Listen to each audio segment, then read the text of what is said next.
And here is the depots and station section. The Northwestern had 3 stations in town.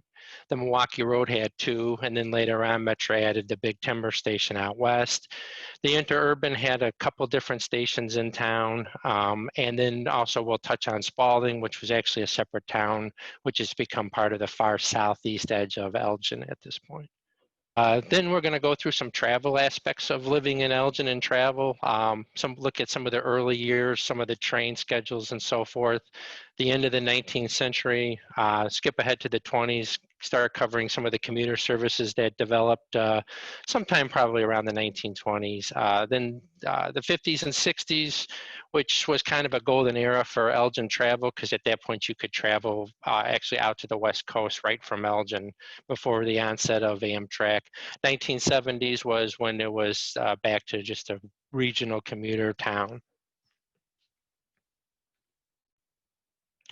All right, is Elgin a railroad town? It's a good question.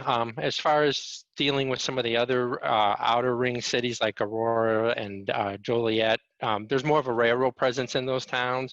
Many people are probably familiar with the Roundhouse down in Elgin, or down in Aurora, I stand corrected. And also Joliet has some major crossings of some of the main railroads that serve the Western United States. But Elgin has a lot of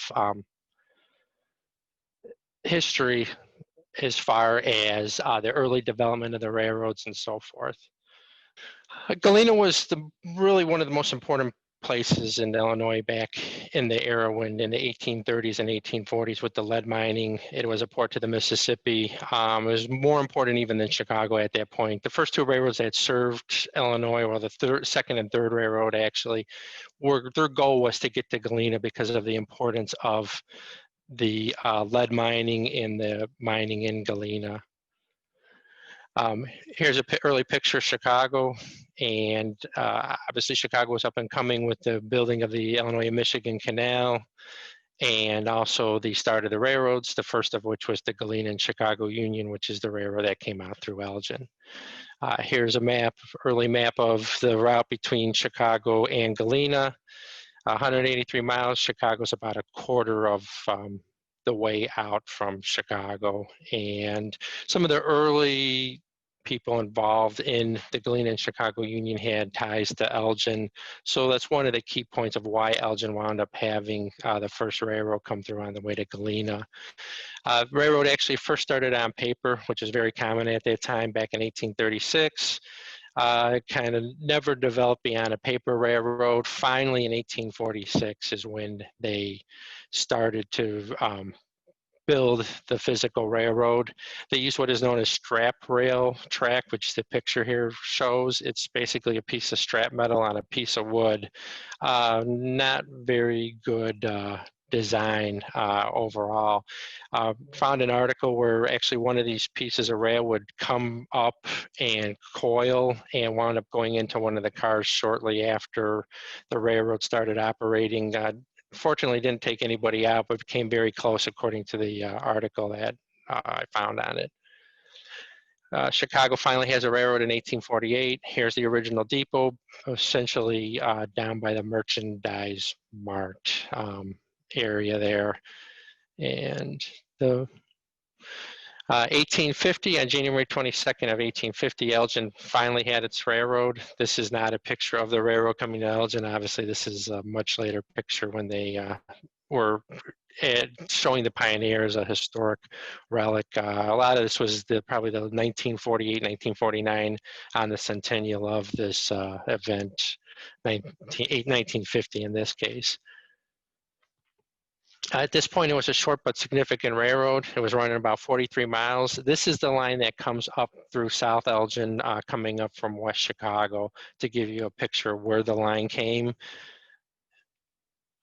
It wound up coming right into downtown Elgin. It's kind of interesting because most towns were either built before the railroad and the railroad went around the town, essentially the main part of town, or was built after the railroad and the town is kind of centered around the railroad. Well, the Galena and Chicago Union kind of decided to just build right through the middle of town.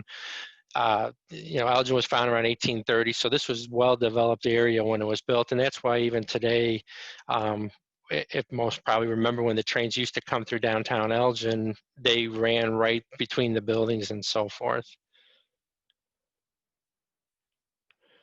It was decided by June of 1851 that they wanted to move on, as in the name of the railroad. The intent was to get out to Galena.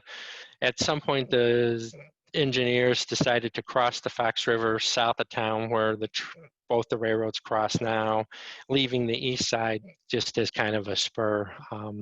Here's a ad of the train running out to Marengo. A lot of ads would show Chicago and Galena Railroad. It was actually the Galena and Chicago Union. Poor reporting or something of that nature at the time. They built towards Galena, and they wound up in Freeport, and they stopped. And why did they stop in Freeport? Well, by that time, the Illinois Central, which was building from Cairo up to Galena, had already built towards Galena, and the decision was made by the Galena and Chicago Union to just stop in Freeport. At that point, the traffic would be handed over to the Illinois Central to go to Galena.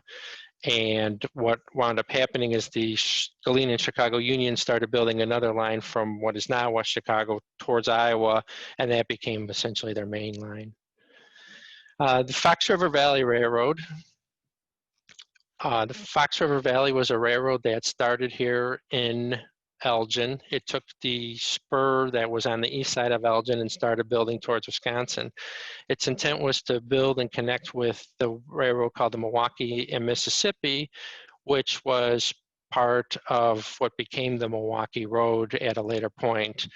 The railroad wound up just going up to the Lake Geneva, Williams Bay area. This is some certificates or shares, actually, as you can see, that are in the museum collection, the actual shares. It took a little while for the railroad to get going. Got on paper in the early 1850s, and in 1855 it had reached the Crystal Lake area. Here's another Chicago Tribune from 1855 that I resourced on it. And the line extended up to Wisconsin, and it went to Lake Geneva. This part of the line here was never really developed. That was the intent, to have that line go up to Waukesha, as had been mentioned in an earlier slide, but running from Elgin here through Crystal Lake, Richmond, and out to Lake Geneva, or at that time it was just called Geneva, with Lake Geneva next to it.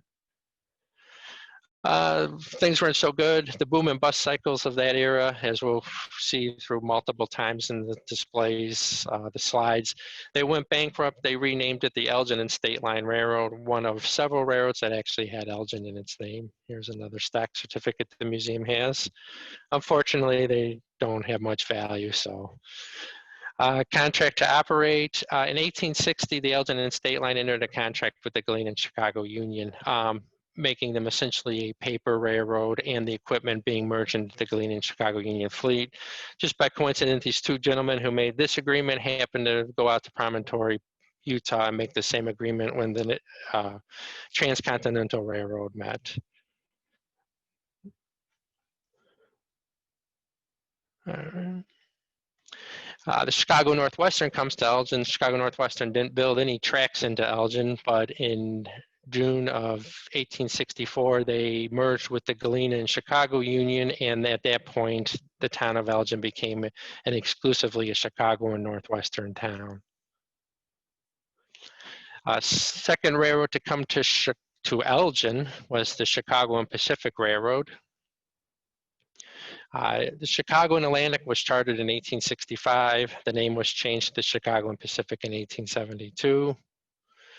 And in 1873, the monopoly of the Chicago Northwestern ended in Elgin, and the Chicago and Pacific arrived coming in from the Bartlett area. This is now what's the Metro Milwaukee West Line. It paralleled the Chicago Northwestern on the west side, and then ran the Fox River through town, and then left town where the big timber station is at this point. They wound up building to Byron. If you look at this map, it shows all the way out to Savannah, but the lines that come out of here must indicate that they were actually under being built at that time. This would have been, this is an 1876 timetable I got these images from, which we'll look at a little later in the presentation with a little bit more detail. Again, things didn't go so well for the CMP. In 1880, rather, they were leased to the Chicago, Milwaukee, and St. Paul Railway, which many will recognize that is the precursor to the Milwaukee Road or the Chicago, Milwaukee, St. Paul and Pacific. Milwaukee Road versus the Northwestern. Eventually, with the Milwaukee Road being the main line through town and the Northwestern being the branch lines, the shift to the prominent railroad through Elgin in terms of transportation became the Milwaukee Road. The interurbans between 1895 and 1957, Elgin was served by several electrical interurbans to include the Elgin and Belvedere and the Chicago, Aurora, and Elgin. The first interurban to serve Elgin was a railroad or interurban called the Carpentersville, Elgin, and Aurora Railroad. And here we'll kind of show where it came into town. It came on Duncan Avenue or Duncan Road. When the railroad eventually was taken out of service, the road replaced it at a later point. I'm not going to cover the streetcars of Elgin other than to show where they ran based on some of the interurban lines and so forth. But as you can see, it came Congdon, Prospect, and then down through Douglas. There was also a second line up Dundee that kind of formed a loop. And then a little bit later, we'll go over where the terminal was in downtown Elgin for the interurbans. The name changed multiple times during its history. It was eventually merged with the Chicago Aurora and Elgin, or the Aurora, Elgin, and Chicago at some point, and we'll kind of touch a little bit on those different moves a little later with some of the timetables and stuff we're going to take a look at. A couple interesting things I find is that Pace still has bus routes, at least as far as last I was aware, that follow basically the services that were provided by these interurbans through the Fox River Valley. You can see by the map they ran from the Carpentersville, Dundee area all the way down through Yorkville at one point. All right, the Aurora, Elgin, and Chicago started in 1903 and 22. They changed the name to the more known Chicago, Aurora, and Elgin. Interesting late fact about the railroad: on July 3rd in 1957, I believe by a court order, they shut down in the middle of the day under bankruptcy, leaving people stranded, primarily downtown working. People in Elgin obviously could probably catch the Milwaukee Road out that day, but people who were in the little towns and stops along the way that didn't have the luxury of having two railroads serving their town were basically stuck in downtown Chicago, or actually out by Forest Park and Des Plaines. But anyways, they stopped in the middle of the day. Here's some great pictures. I want to just thank a gentleman named Mark Lanuza. He is actually a photographer, a Metro employer, their official photographer. He grew up here in Elgin. He had lots of great pictures to share, so I just want to throw a thank you out. This picture on the left is obviously behind Grove Street, and you can see the I'm not good with names of places or people, Spies in the background there. And then the picture on the right is down off of Raymond Street, which is an area where there's a lot of railroad crossings and activity, which we'll show a little bit of later. There's by Watch Factory. The Chicago Aurora Elgin did have some freight work. Those are freight locomotives there. There's a nice picture of the Watch Factory from the National Street Bridge. Here's a picture of them again down by where their depot was at downtown there. I believe that would be Riverside Drive now. The Elgin and Belvedere served between here and Belvedere, eventually going out to Freeport. And an interesting fact about that, about 5 miles of their line out in the Union area is where, if you ever go to the Illinois Railroad Museum, you are traveling on their former right-of-way. Here's a couple pictures. You can see how it came into town off of Wing Street down Edison, and then Larkin to Highland into downtown. The one customer railroad, the Aurora, Elgin, and Fox River Electric which ended service in the 30s, but freight service continued until wired service continued 1947, and then it was dieselized. They had one customer. It was the state hospital.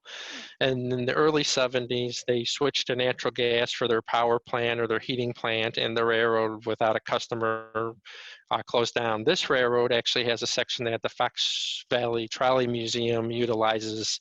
If you ever take it, that's their right of way. That locomotive you will see again in a later picture, it is orange, so to kind of help out when you see it in little head.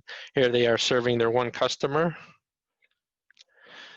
Elgin also had several gravel pit railroads. Some of these I think were the same gravel pit areas, but different names of the companies, and some of them were different companies for different areas around Elgin here. Reed's was north of town. It was actually west of the river, and I just recently found out through research there was another railroad bridge that went from the Chicago Northwestern East Line, the line that ran up to Lake Geneva, and crossed and helped serve Reed's. Chicago gravel. Here's to give away the clue. Here's your locomotive that was on, or engine that was on the other line we were just speaking of, serving Elgin and Bluff gravel, Elgin gravel. Some of these are back behind the Bluff City Cemetery down in that area along 25. All right, railroads up to 1950, just a quick review. Talked about the Galena Chicago Union, the first railroad, the Fox River Valley and the Elgin and State Line, which are the east line up to towards Lake Geneva, became the Chicago Northwestern. 1873, Chicago Pacific came. Then in 1880, the Chicago, Milwaukee, and St. Paul took over, and then it eventually became the Chicago, Milwaukee, St. Paul, and Pacific. Then urbans of Carpentersville, and Elgin and Aurora. The Elgin and Aurora and a bunch of other railroads that served as interurbans from around the turn of the century up into the 1950s. And the gravel railroads, which I didn't go through here. All right, Depot Town. Elgin has had about 10 depots based on my research. I believe it's probably more than any other city's amount of depots. Joliet may have had somewhere in the same neighborhood, but we'll just take the honor and run with it till they kick us off the throne. All right, the first depot or stop, we can't find evidence of an actual physical depot being built, was at 7 South Spring Street. The belief is that perhaps at the hotel that was across the street, people could have utilized that as their waiting area and ticket purchasing. It was only there maybe 2 to 5 years. I put 2 to 3, but that's probably a little short. And then that station moved in sometime during the late 1850s to a little up the block at Douglas Street, which is essentially by the City Hall, near across from the police department where it is currently today. This is believed to be an image of the lower depot. It's kind of obscured by the other building. I believe the building behind it is the freight depot, according to some information and research. So this was probably an early picture of it. In 1886, the original depot burnt down and they replaced it with a brick depot costing $25,000. This is a picture looking northwest. That's Douglas Street in the foreground there. And behind the depot is the East Side Railroad Yards. Here's a 1910 photo of the East Side Depot. You can see at the bottom there's streetcars, the Douglas streetcar tracks running down there. Here's another picture of the depot from across the street on Douglas Street. Here's a little bit later, you can tell by the cars and such. This is looking southeast at the depot. Douglas would be the first crossing right there. To the right is probably towards the end of its life, looking essentially northeast. East Elgin, the end of the line. Passenger service ended in about 1932. At one point, the depot had actually become a used car lot, and it was raised in 1950. Here's a Courier News photo of it being taken down in 1950. Kind of a sad day. Looked like a nice, well-built building. All right, the Galena and Chicago Union, the first depot, possibly the second station. was up on Crystal Street, up on the hill there. There's a picture from an early panoramic view of Elgin. In 1869, a brick depot replaced the original depot. Here's an early photo of the brick depot. West Elgin it was referred to. East Elgin was the one on Douglas. West Elgin was the one up on Crystal. Here's an eastbound train departing. And you can see the Cook book factory manufacturer smokestack in the background there to kind of give you, that's also gone, but give you an idea where that was or is. Here's a picture of westbound arriving into West Elgin. And the West Elgin end of the line in 1971, West Elgin Depot was raised, and that's kind of in its last days.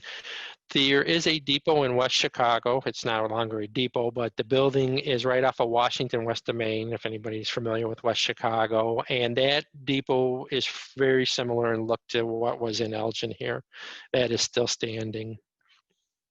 And here's a picture of what it looks like now from a couple weeks ago when I was roaming around doing some research.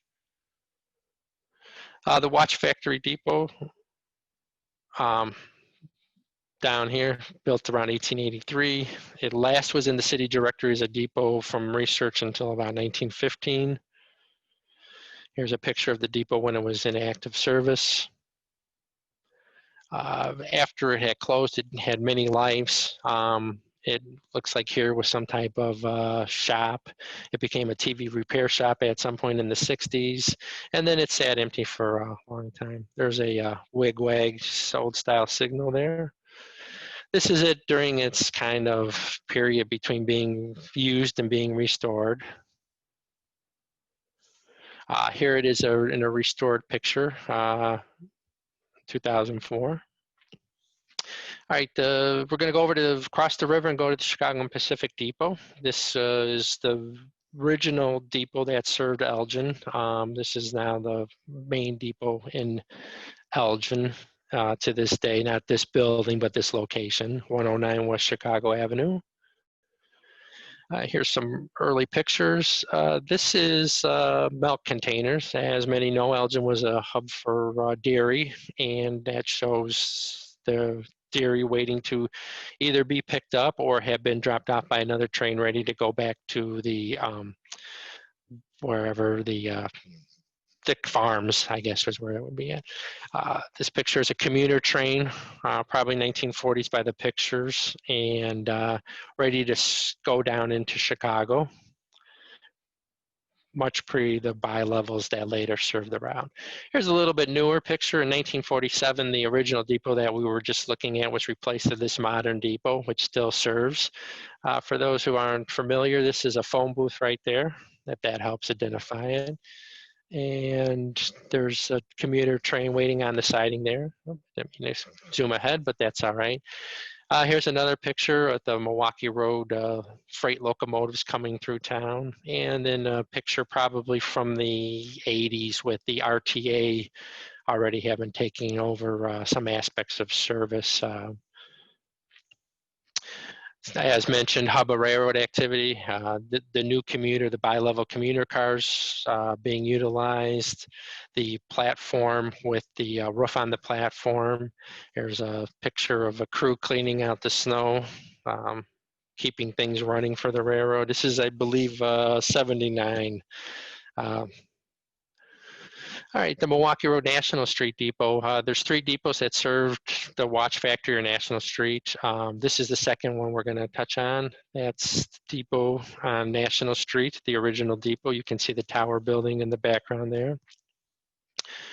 In 1960, early 60s, the original depot was torn down, and that's another sad day. And then it was rebuilt. For many years, it was just basically a shelter from the early 60s, 1962, now the year comes back to me, until 2004, it was just a little shelter. 2004, they built the nice new depot. It's not staffed, but it is a lot better than what was there from the 60s through the 2004 period. And the newest station built by Metra is Big Timber. out on the west end of town, serving the Randall Road, near a railroad place called Elmora. And then going to the other direction, to the east, you had Spalding, which is about 3 miles east of Elgin, and is also where a railroad called the Elgin, Joliet, and Eastern, another railroad named after Elgin, although it really didn't serve Elgin until 1962, this is their depot there. I thought this was a classic picture. A gentleman named Gaelic photographed a lot and came into possession of a lot of photos and donated them to the museum. I believe most of these railroad pictures from the early 50s were by a gentleman named Dale Buffkin. They're credited to him, but I thought this was just classic. This is the westbound Midwest Hiawatha, probably about in its last year of service or around the last year of service, coming west through Spalding. Where they are hanging the line is now a Metra repair facility or maintenance away facility. If people have been through Spalding or are familiar with the Spalding area, that road there is Spalding Road heading towards the east into Bartlett. But just a great picture with the water tower and the train in the background and the person doing, the lady hanging the laundry. More pictures of Spalding, westbound Milwaukee Road freight train coming through Spalding, and the southbound Elgin, Joliet, and Eastern train coming through Spalding. This is in the 70s. The depot burned down, I believe, in the mid-70s. It has not been replaced. There had been talk at some point of maybe putting another stop in there, but I don't think it's ever developed beyond any talk. It's been a while since I've heard or read anything about it. The interurban station was a little bit different. It was actually storefronts in downtown Elgin. The Chicago Roar in Elgin came in on what is, I believe now, Riverside, along the river there, and people could board out basically the back door of the storefront. This is when it was on Douglas Street, about 1908, as the top of the photo shows. That was the back of the depot at 16 South Grove. You see the Chicago Roar in Elgin sign. In 1930, it moved up to State Street, and we'll show that here in the next slide. 3 Chicago, as you can see, there's the sign for the Chicago Roar in Elgin is right there. And obviously you had the hobby store next door that somebody mentioned recently, and some different businesses right along State. This is a parking lot now, so it's long gone. The Chicago Roar in Elgin also had a National Street stop, and as you can see, there's the platform and the nice shot of the side of the watch factory with, I think that's kind of neat there with the Elgin watches. Gonna go with 1940s by the picture. Here's a postcard on the left of early days of the railroad at the interurban from the National Street Bridge. And here is the shelter building and a train pulling in, heading into Elgin, I believe. All right, a review of the stations. Chicago Street and Spring, the original depot when the railroad first came. The West Elgin depot was actually, we believe, built when the railroad started heading to Galena. East Elgin off of Douglas Street. Chicago and Pacific, Chicago on Chicago Street there. Watch Factory had a depot, Chicago Northwestern Depot, and then National Street had the Milwaukee Road and the Chicago Roar in Elgin, Spalding, the interurbans, and the Big Timber. So that's the depots that have served Elgin. It's going to go a little bit behind the scenes. Railroads keep running because a lot of people do a lot of work behind the scenes. Things happen that make it magically work, and here's a picture of gentleman changing the light bulb or lighting the light bulb for a freight train or probably a passenger commuter train in Elgin. Somebody with more knowledge would know if that locomotive is probably most likely served as the commuter fleet. Interlocking towers are where 2 railroads meet. It's basically like a stop and go light, very generically. Elgin had 2 in the area. One was at a location called B35, which is also known on the Chicago Northwestern as Forest. And it's down off of Raymond Street, down on the southeast kind of edge of town, or south, just east of the river off of Raymond Street. The second location was a location called Spalding Tower. That tower is now at the Illinois Railroad Museum out in Union. So that still survives, not in location. Tower B35 is long gone. Inside those towers, behind the scenes in the sausage factory, this is what is called an Armstrong tower, and the gentleman there would pull levers to make switches change and signals change. They were interlocked, so you couldn't have both lines having green at the same time, creating a potential accident. That's where the term comes from. The street crossings, this is not a picture from Elgin, but it was a good crossing picture. There's a gentleman named Jack Galena who did some fabulous work for Life magazine in the 40s, taking pictures of railroads and particularly people who work for railroads, which kind of adds a great dimension to it. If you ever have access to look at the pictures, they're neat pictures.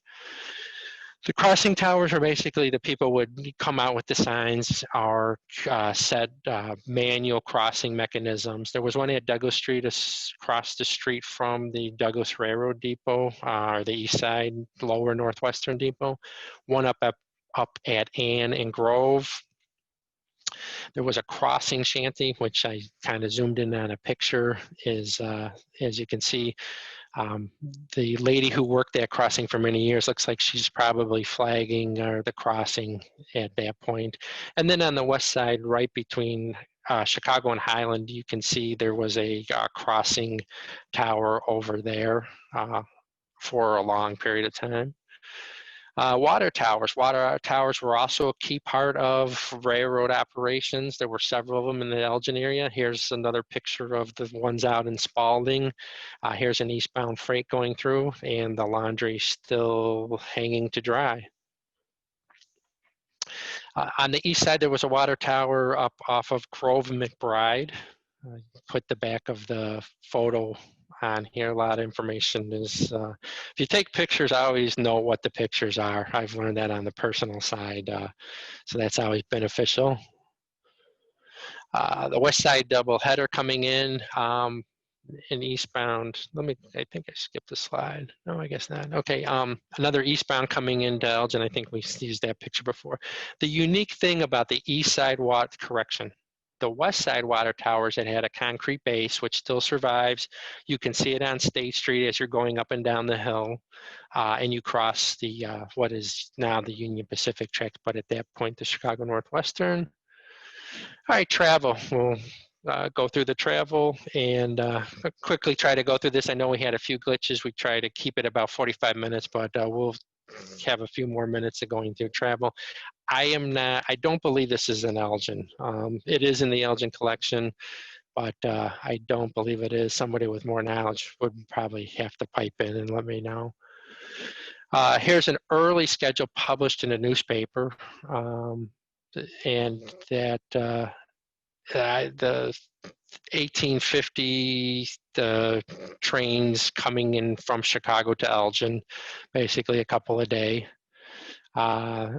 Two lines were coming through Elgin, one train on the west line, or one train on the west line and a mixed train on the east line, which is a train that also had freight service combined with it. 1855 service to McHenry began, eventually going up to the Fox, the Lake Geneva, Williams Bay area. They used to put the train schedules in the newspaper, which is helpful. 1860, the Galena and Chicago Union, predates it, 1860, but it was just kind of showed their map and routing in an advertisement. Chicago and Pacific, this was the oldest timetable I could find in the museum's collection. It's from 1876, just a few years after they had started operating. There's the map that we saw earlier. Basically, you had three trains out to Elgin and one train going out to Byron at that point. I want to say the schedule was about an hour and a half, and they were 6 miles closer than the Chicago Northwestern routing, and they took advantage of every 6 miles, 6 or 7 miles. I think it was in a slide possibly earlier. 1880, railroads used to publish what was known as the Traveler's Guide. Every railroad in the United States was in there. You could figure out how to get anywhere, primarily utilized by railroad agents and so forth. They had expanded further west by this point, 1886. They had service all the way out to Omaha and Kansas City. Chicago Northwestern, 1892, as you can see, between Chicago and Elgin. This is what is known as a employee timetable, which shows both the passenger and freight train schedules. Quite a bit of activity coming in and out of Elgin on the Chicago Northwestern at that point. This is the Fox River line, the one up to Williams Bay, as you can see at the bottom there. Even quite a bit of activity. Eventually what happened is most of the passenger traffic started coming off of the line that runs between Palatine, Barrington, and comes cut up north to serve McHenry. The section between Crystal Lake and McHenry still is in service by Metra. The rest of it's been abandoned from here in Elgin all the way up to Williams Bay, other than that little short section. Here's a card that shows the different options for trains in and out of Elgin between here and Chicago on both railroads. Obviously still competing for business in town here. Some old tickets. Clintonville is South Elgin, as many people probably know. And the Aurora, Elgin, and Chicago. This was the interurban line. Here's the schedule that at this point, both the train between Chicago and Elgin and the ones that ran in the Fox Valley were under the same railroad. So this is all the trains that served between Elgin and Carpentersville. As you can see, they have pretty frequent service at that point. The Fox River trains ran from Aurora to Elgin. You would have to take a different train down to Yorkville. Quite a bit of service at this point. The fares, you can see from Chicago to, it's a little hard to read, but it looks like a round trip was $1.10. 1909, the hourly salary was 22 cents per hour, just to give an example. A little bit later timetable of the interurban, the Chicago, Aurora, and Elgin timetable from 1939. Quite a bit of service between Chicago and Aurora, or correction, Elgin and Aurora, and a branch service to Batavia. Here's a close-up of the train coming into Elgin. A lot of this is now Bike Pass, Prairie Path, and Clintonville, Renwick, Cullenburn. Not familiar with it. Obviously, National Street is recognizable, and Elgin, which we've looked at many pictures of the Elgin coming in, the train coming in on the interurban on the backside in Elgin there.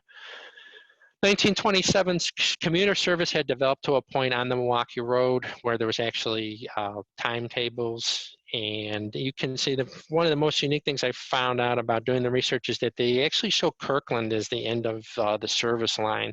Not sure what was going on with Kirkland, why it wasn't Davis Junction to serve Rockford better. I'm not sure. Somebody with more knowledge can follow up. You can see there were trains serving all the way from Kirkland down to Chicago, with Elgin still the primary town. The Arrow and the Southwest Limited were the through trains that were utilized for people traveling out to Kansas City and Omaha and places like that. Westbound coming out of Chicago, same situation. Multiple trains going out to the Kirkland area. Here's a picture again of that commuter train getting ready to board to go into Chicago. Here's one approaching National Street. The coach yards are between Chicago Avenue and National Street, where they service and park the passenger trains, the commuter trains for their next assignment. Passenger service ends in East Elgin in 1932, and the freight service continued until the so let me rephrase this. Passenger service between Crystal Lake and the Lake Geneva area continued in the 1970s, which I kind of mentioned a little earlier. West Side passenger service ended in the early 1950s. I believe it was 52. Trains number 703 and 706 served Elgin out to Freeport. This is not the locomotive in Elgin, but from my research, this was the locomotive that I believe served the route during the end of years of operation. Milwaukee Road intercity passenger service. This is from the late 1940s. 3 trains served Elgin, long distance trains served Elgin at that point. The Southwest Limited Kansas City, the Arrow, which served the Sioux City, Sioux Falls area and Omaha, and the Midwest Hiawatha was the premier train. Most people know Hiawatha. It was the premier train of the Milwaukee Road. The Chicago Northwestern had the 400s, but they didn't serve Elgin. The newest and latest from 1948. One of these is still in service if you're ever interested. It's based out of Minneapolis. I rode it from here, from actually Minneapolis back to Chicago last fall. It's really a neat thing to do. Here's the westbound Hiawatha pulling into Elgin. Big day for Elgin and the railroad's passenger service. In 1955, the Union Pacific switched from the Northwestern that runs through West Chicago and Geneva to the Milwaukee Road. And here are there what are known as city trains, City of Los Angeles, City of Portland, and so forth, started coming through Elgin. And at that point, you could ride from here out to the West Coast on the premier Union Pacific trains of the 1950s. That's another shot of the National Street Depot. The other shot was zoomed in. This is obviously showing the train coming through here. 1962, the Milwaukee Road. You can see they're highlighting the trains, the city of trains that served Elgin. Looks like six trains serve Elgin. It's actually 3 if you look at the times. And by the end, there was basically 1 train. It was called the City of Everywhere that served Elgin. Here's some of the overviews of the schedules going out west. Los Angeles. And all good things must end. Unfortunately, with the decline of intercity passenger service, Amtrak started in May of 1971, meaning the end of this particular service. They chose the service that ran on the Burlington Northern Line, which is the line that runs through Aurora towards Galesburg and across Iowa. So that was the end of the through passenger service in Elgin. These are shots that Mark shot of the last train coming through. May 2nd, 1971, the last eastbound train of the City of Everywhere. And that was the end of intercity passenger service in Elgin. Commuter service, here's the Milwaukee Road with the probably midday train with just 1 car. Suburban service. Fortunately, the service to Kirkland had ended by this point. This is from the early 70s. And westbound. And then just a quick glimpse of the very recent past. For the times we are in, this is the look at the District West Line, the temporary schedule under the COVID-19 pandemic, which has adversely affected the commuter service. I think I've heard or saw articles, ridership is down like 90%. If you go to the parking lots or see the parking lots here in Elgin, they're just almost empty, during the middle of the day.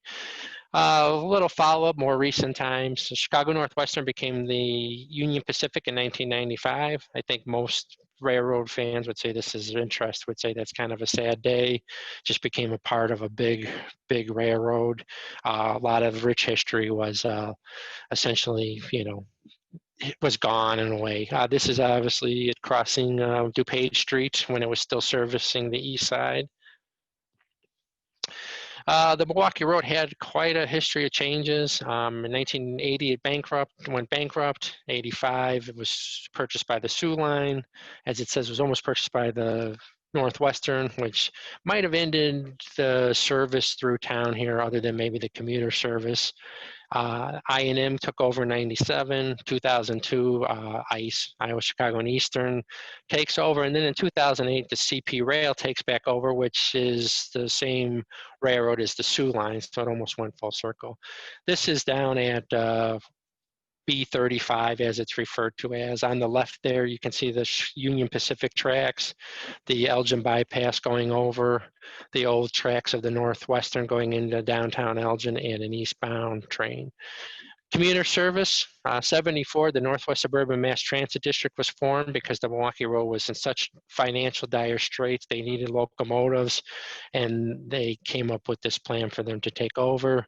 1980, RTA takes over the service, and then in 1987, Metro takes it over and has been running it ever since.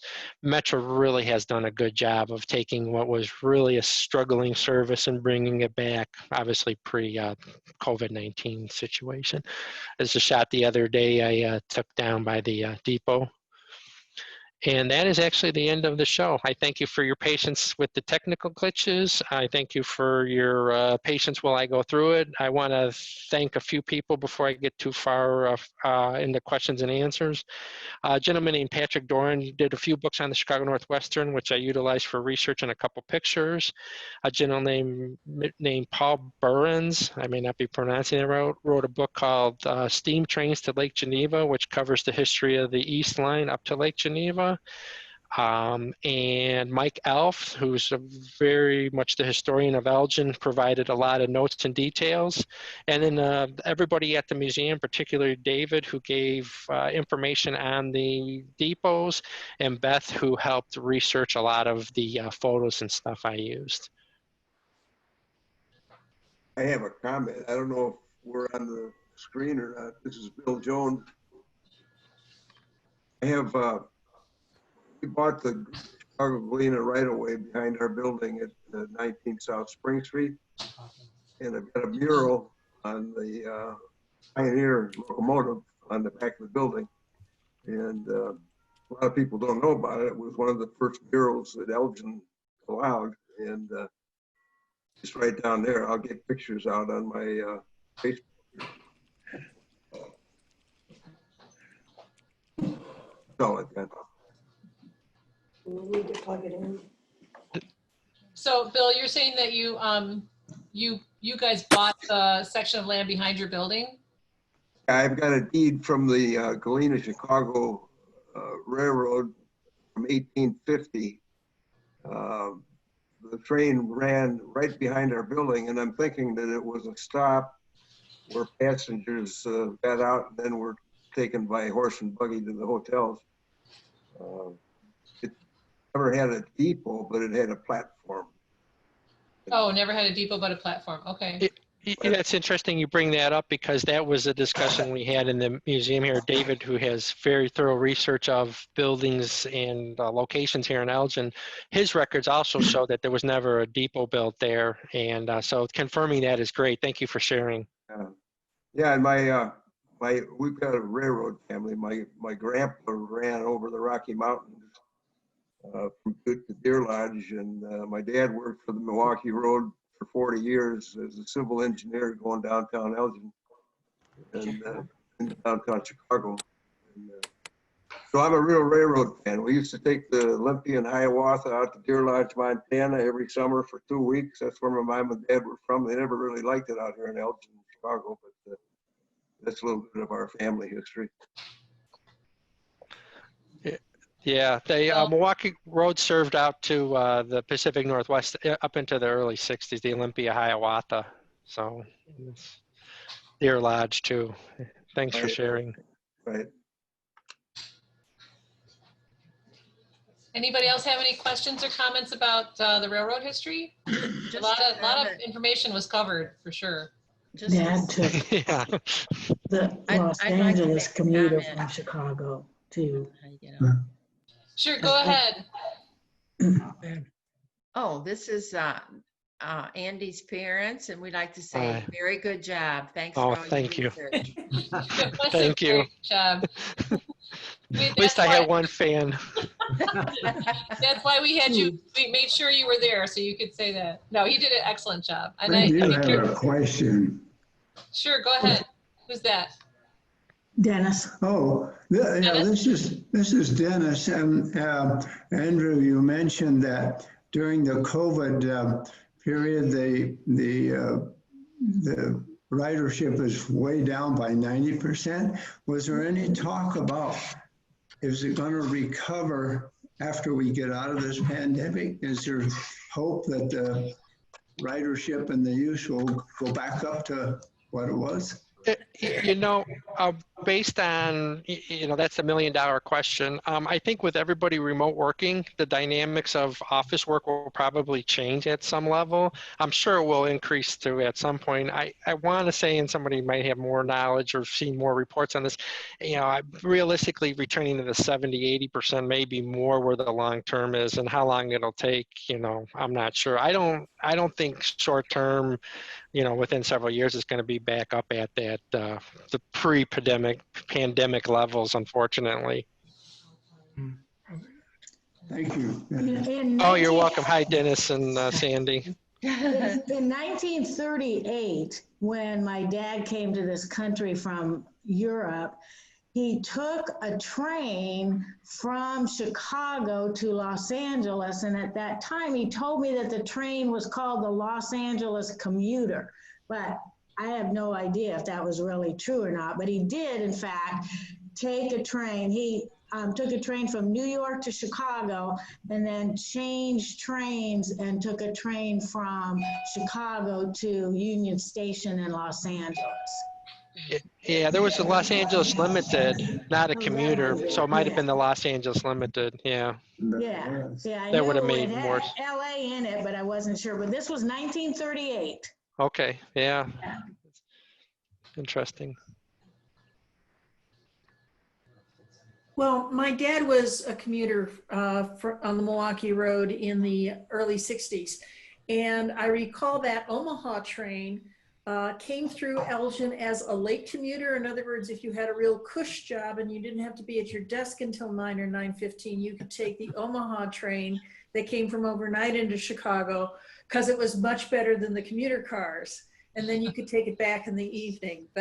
And I used to feed the ducks off the Chicago Street Bridge waiting for my dad. It was the time when if you had 2 cars in your family, you had a train car that all you did was drive to the train and park it there because that's all it was good for. Mm-hmm. Interesting. Thanks. That's good. Thanks, Deb. By the way, I am dialing in from Denver. Thank you so much for this. Oh, thank you. I'm so glad you're here. Yeah, that's Anybody when. else have any comments? Got any snow in Denver? Yeah, we got some. It's only the northern part of the state got more. I actually live in a suburb, but we needed it badly. We've had fires, of course, in the state that the moisture has helped. My It's a sister's little in early. She's in Aurora, but she said she got some snow. Yep, we're happy to have it, and it'll be 70 on the weekend. Well, Andy, thank you so much for being for doing the research, for putting this all together, and for telling us all about railroad history. It was nice. Thank you, everyone. Again, thank you for your patience. This was actually my first Zoom presentation. So this is new territory for me. So I appreciate everybody's patience. And if you have any follow-up questions, contact the museum and I can try, or something to share to correct or whatever, by all means, reach out to the museum and I'll try to, either research it or get it corrected and such. Okay. Thanks, everybody. We'll see you soon. Thank you. Bye-bye. Bye. Thank you. Bye-bye. Bye.